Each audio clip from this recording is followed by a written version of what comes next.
The sound you hear is that of a grave being dug on a hillside in a lonely section of England in the 17th century. And that was English thunder of the era. And that, a soft English drizzle. Water, earth, sky, elementals. Surrounding James Alsop, money clipper, highwayman, father-in-law, gravedigger. It'll take him about another hour to finish, and about another hour to give it a corpse. For in that time, James Alsop will add murder to his other attributes.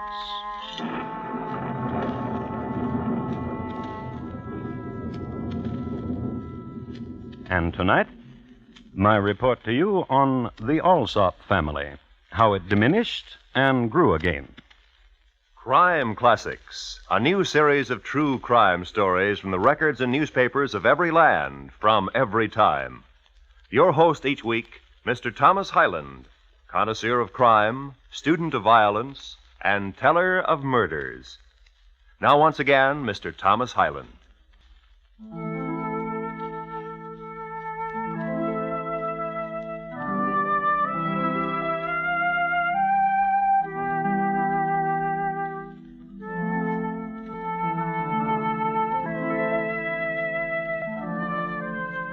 The year 1673, and the place Ham, a small village about 4 miles from London, situated in the county of Essex. Now, the month is March, at the tail end of a wild winter, a winter of great snows, much poverty, and much returning to the earth of the folk of Ham, young and old. Never was there such a winter within the memory of what villagers were left alive. And now that the snows had melted and the first warmth blew across the heath and into cold stone rooms, there was stirring among the hamlings who had survived. Man and wife smiled on each other where yesterday had been chill. Life must go on.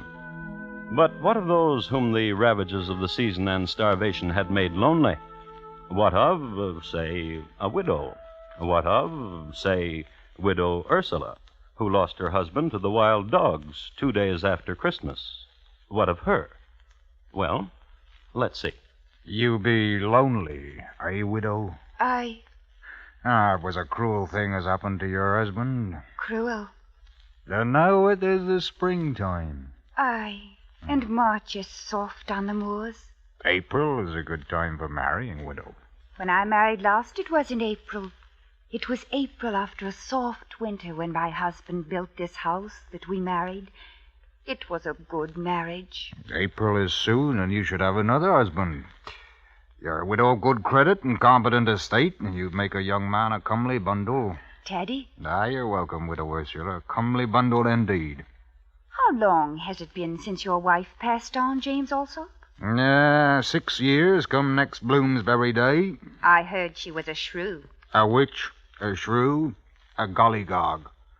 But a woman of fervor, and she fruited me with 2 sons. Aye. I have seen the younger one. He said to me the Widow Ursula had looked upon him. Aye. A robust lad, sinewy. Will you marry my son? What do you call him? Christopher. Christopher. A likely name for April. And Ursula will make a likely bride. Aye. Morning.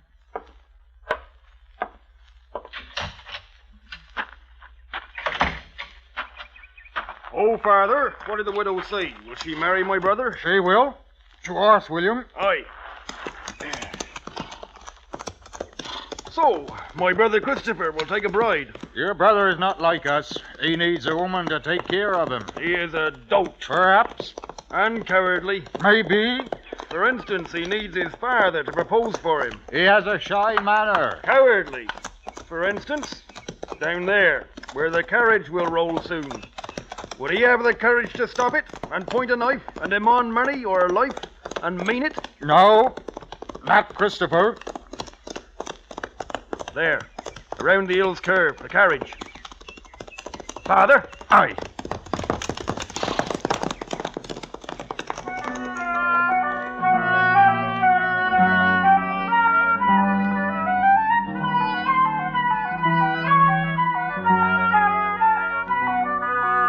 So the two of them, father and son William, galloped down the hillside, donned masks, and stopped the carriage. And with a well-a-day and cocked pistols, they robbed the driver and a passenger. History records that the passenger, as coincidence would have it, was none other than Dame Maggie Chavez, who, it may be assumed, was even then on the first leg of her mad dash to Lisbon. Gallants that they were, the highwaymen took from the lady only her gold coins. Her jewelry, the famous mementos from the Viscount of Gloucester, was not touched. This might have been, however, because of the hiding places for gems that the dame is famous for. And, with another well-a-day, James Alsop and William rode down to the town of Ham, and to home, and to their workshop. Here they divested themselves of garments necessary to robbing on the road, placed them in a trunk, took out a pair of shears, and went to work. This year's mintage is harder than last year's. Work, meaning clipping off small edges of the gold coins. Decreasing the diameter, in other words, without decreasing the face value. So, when you were finished, you had the original gold coins and gold clippings as a bonus. Else the shears are dulled. Else you, father, are growing older and weaker. Aye. Aye. Aye. I said it. Did you now? What do you say now? Or do you have too much blood in your mouth, son William? I meant a jest. I asked your pardon. Get back to work. There's a pile of sovereigns on the table to be clipped and clippings taken to London to be sold. Aye.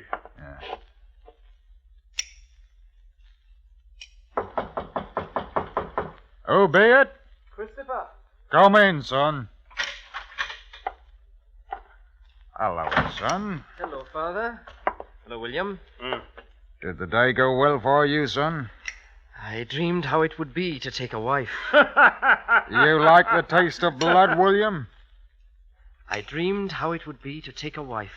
And it was a fine dream. Yeah, I spoke to the widow Ursula. And asked her what I told you, Father? Aye.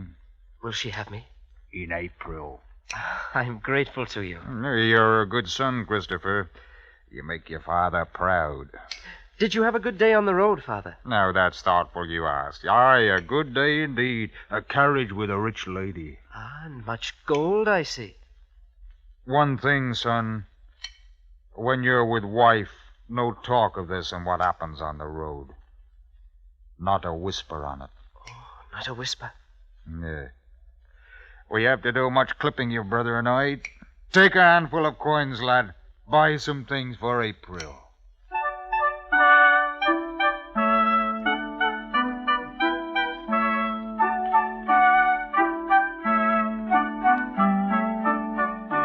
When it came, it was the mildest April in years, and the good townsfolk of Ham wore homespun linen of most feathery weight for the nuptials, the widow Ursula to Christopher Alsop. There was much gaiety. Laughter spilled, as did the cooling spiced mead. And, as sometimes happens at such festivals, a group of the younger set thought they spied a druid and ran off into the woods to give it chase. But the older set, the ones who had already chased their druids, stayed, and they smiled kindly upon the bride Ursula as she took the hand of Christopher and led him into the warm stone cottage. My husband. My bride. You dance well, the saraband, husband. Do you not have a good word for my jig? In the saraband you whirled and lifted me high. You are comely, bride Ursula. You are young and handsome. I love thee. And you will gentle me and be ardent. Aye. And I to you. Christopher, Aye. your father is rich. He is. He has told me I do not need to employ myself at anything for a year, as a wedding gift, if I wish it. Oh, he must be very rich, then. What does he do for his riches? I cannot say. But you are husband. Then come to me. Yes.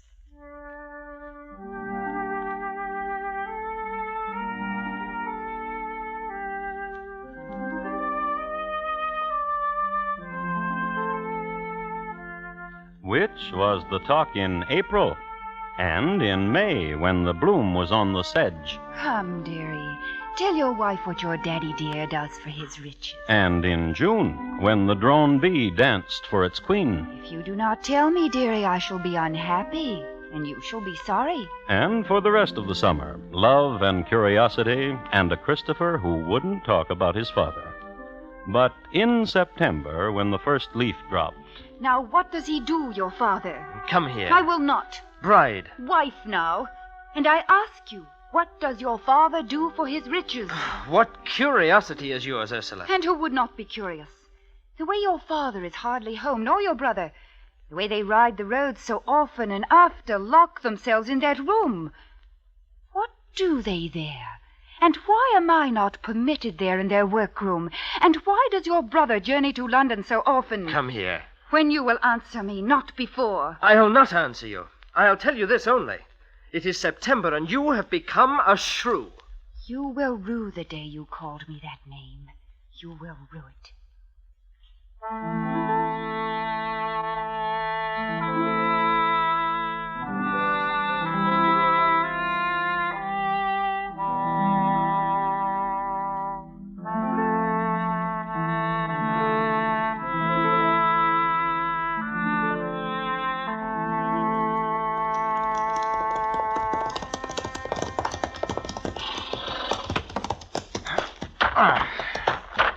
Tether the horses, William. Aye.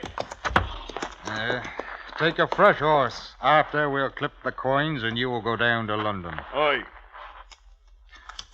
What ails you, Father? There's no humor in you anymore. You worry about Christopher? He's not happy with his wife. As I said it.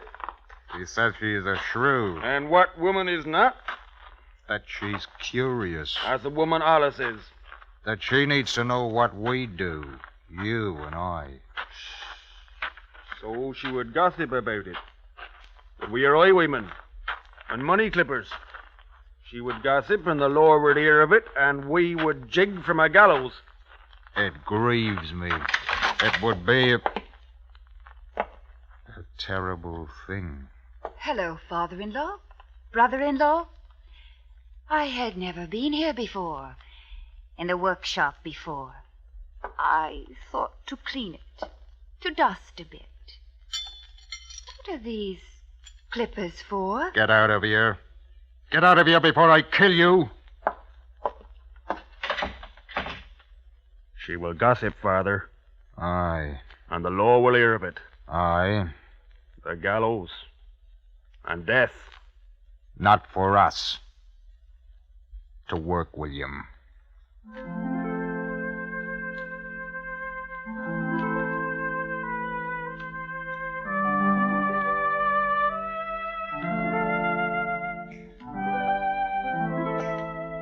And they clipped a pile of sovereigns, and William took the clippings to London town. And the rest of the night, James Alsop sat with his thoughts. In the false dawn, he came to a conclusion. His daughter-in-law had to go. For good.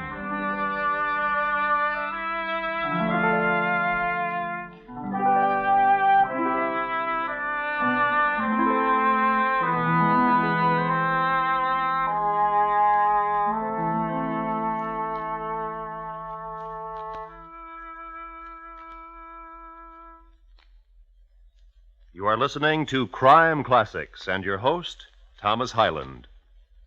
All America is in CBS Radio's 21st Precinct.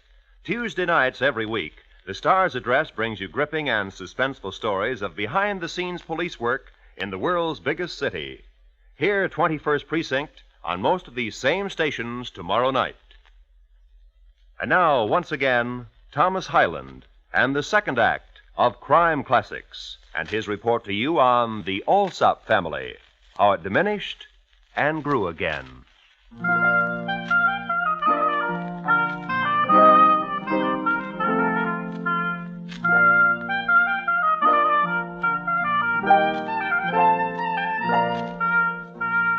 England in the 1670s. It was a mess. First of all, the English didn't like the Dutch, and the Dutch felt the same about the English, and they were constantly sending each other's frigates to the bottom. The King of England was Charles II, famed for being a member of the Stuart family, for marrying with Catherine Berganza, and for peeling the oranges of one Nell Gwynn.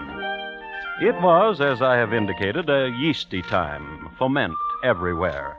Colonists were going off in every which direction, to America, to India, and to the Caribbees. It was the decade, too, of the great Fethergill hoax, and it was the decade of plague and fire. Let's look again at a corner of it. The year, 1673.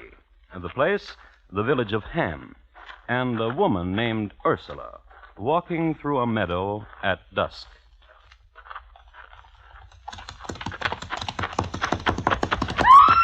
No, sir!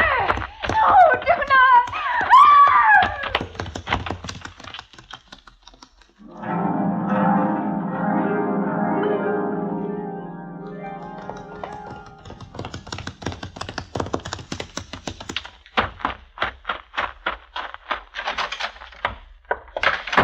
Alsop, Oh, no, Ryder. Did you have a good ride? middling. I think. Only middling. What are you talking about? I saw the woman Ursula walking through the meadow, as you said she would be. And did you kill her as I said you should do? I am not sure.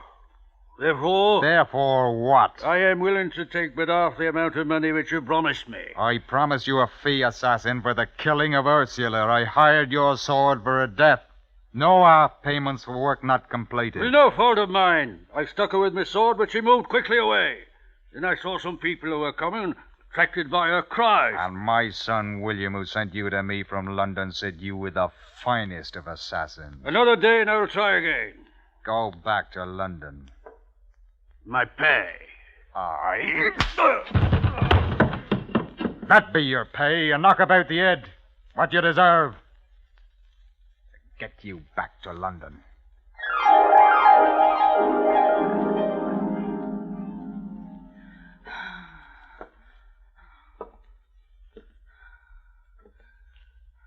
What do you think, Father? That your wife is a fortunate one. That the wounds are not grave. The villagers who saw the attack said a rider in a cloak and mask chased her about the meadow with a sword. For what reason? For what reason, I cannot conceive. Ooh, a mystery. Who would want to do murder on such a fine woman? Huh? Yesterday you called her a witch. Aye, even worse. But I did not mean it. As I said, what has happened? A mystery. Who would want to kill her? Oh, your wife is a provoking woman. She walks alone in the meadow at dusk. If she ever recovers, I will tell her to do so no more.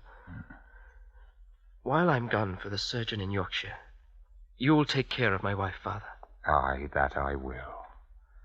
I'll watch over your wife.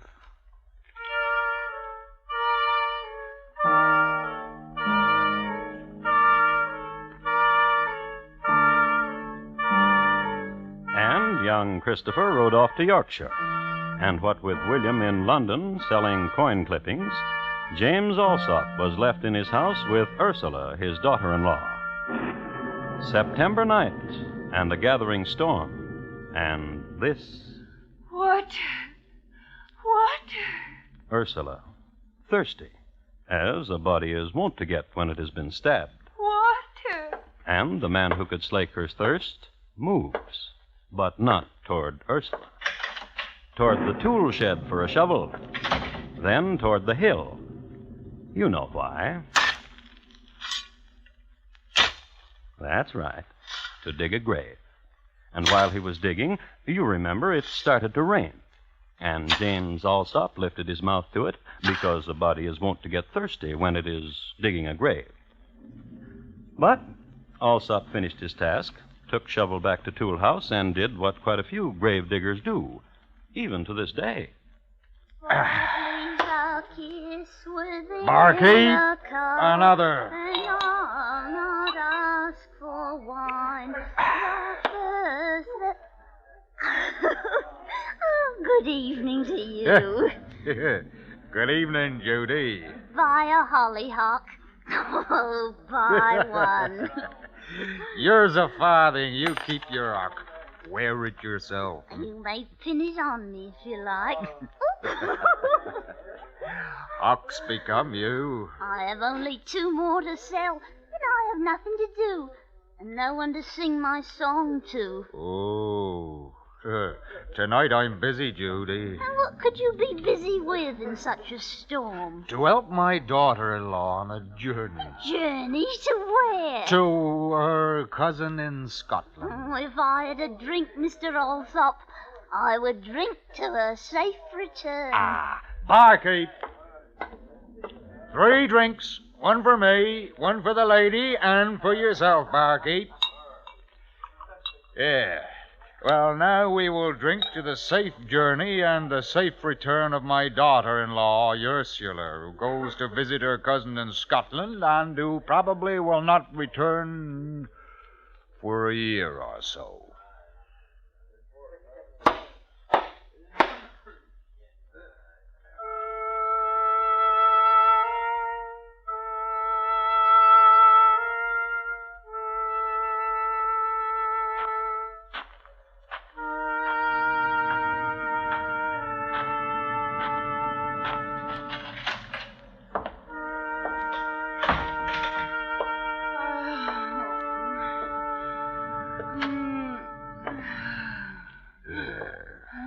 Poor girlie. You had to go and find out I was a thief, did you not? I can't stand to see you suffer, girlie.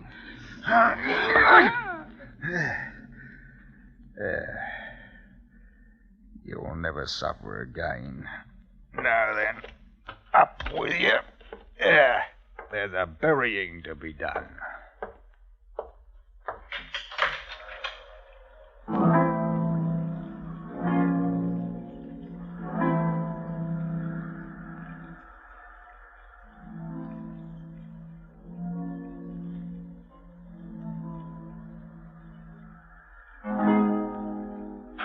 Pastoral scene in England under Charles II. Cutthroat carrying victim through big storm to grave. A few more details. Darkness torn apart by lightning. Silences shattered by thunder. And the earth, a sea of mud.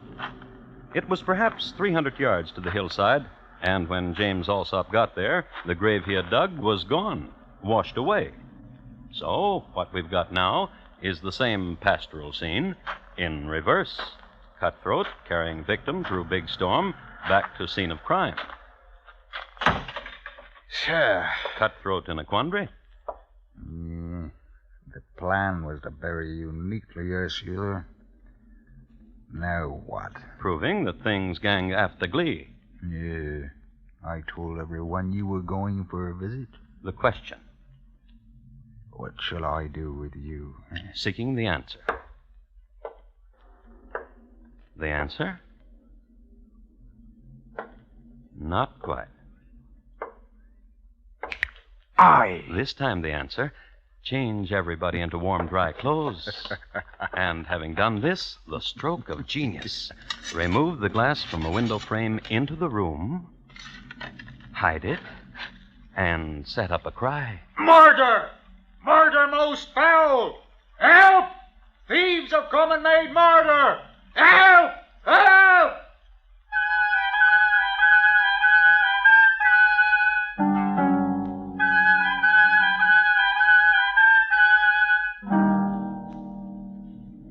A thief? Aye, Constable.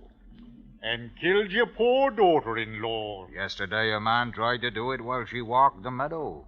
I've heard. And now you succeeded. I heard a cry from Ursula. I came quick to her, but only in time to see her attacker flee. Flee? How? Through the window, sir. Which window? That one. That one? With no glass in it? Of course, that one. And you're sure of it? Aye. Come here. Aye. If the thief and murderer escaped through this window, how did he get through the cobweb which covers the opening? Sir? Stretched across the window frame is a cobweb, as you see. From side to side, so. From top to bottom, so. Sir? Then how did this thief of yours get through it? Sir? You're under arrest, James Alsop. Arrest? For the murder of your daughter-in-law. Charlie, the chains.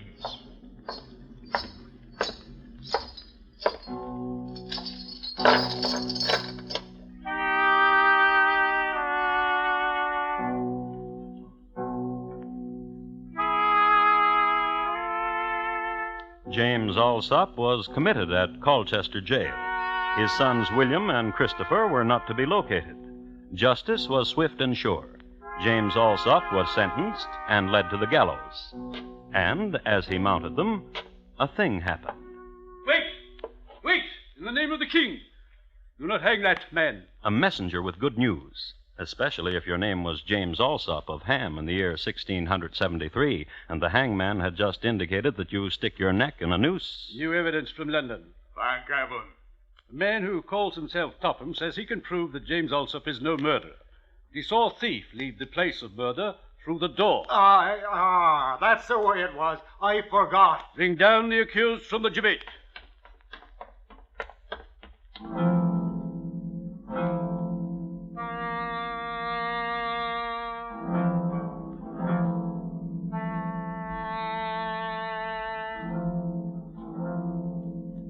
But our story still has a dolorous end.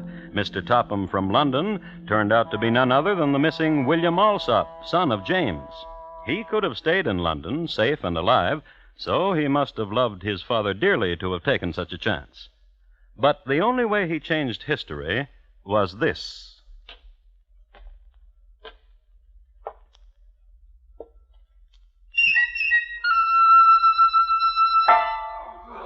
Father?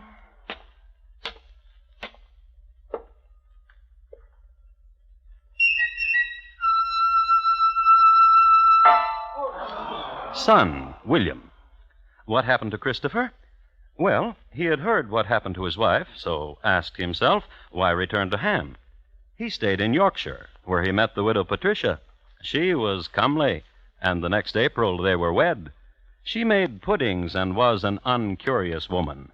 They lived long and happily, and gave to the world 8 Alsops.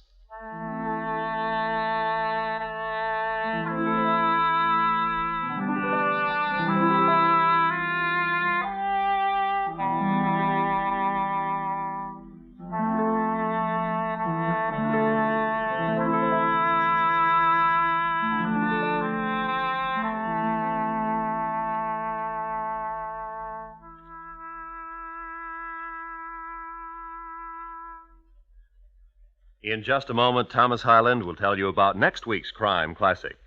The Alsop Family, tonight's crime classic, was adapted from the original court reports and newspaper accounts by Morton Fine and David Friedkin.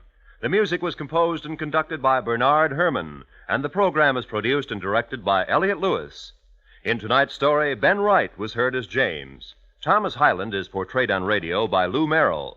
Featured in the cast were Herb Butterfield, Ellen Morgan, Betty Harford, Terry Kilburn, Richard Peel, and Raymond Lawrence. Roy Rowan speaking. And here again is Thomas Hyland. Next week, Rome, Italy, in the year 62. My report to you will concern a young chap who wanted to murder his mom. It's listed in my files as Your Loving Son, Nero. Thank you. Good night. Later tonight, CBS Radio invites you to an hour of sprightly romantic comedy as the Lux Summer Theater stars Ann Baxter in The Affairs of Susan. Lovely Ann has the most difficult time making up her mind over her varied assortment of suitors until... But suppose you hear it all for yourself later tonight on most of these same stations when CBS Radio presents the Lux Summer Theater. America's 45 million radio families listen most to the CBS Radio Network.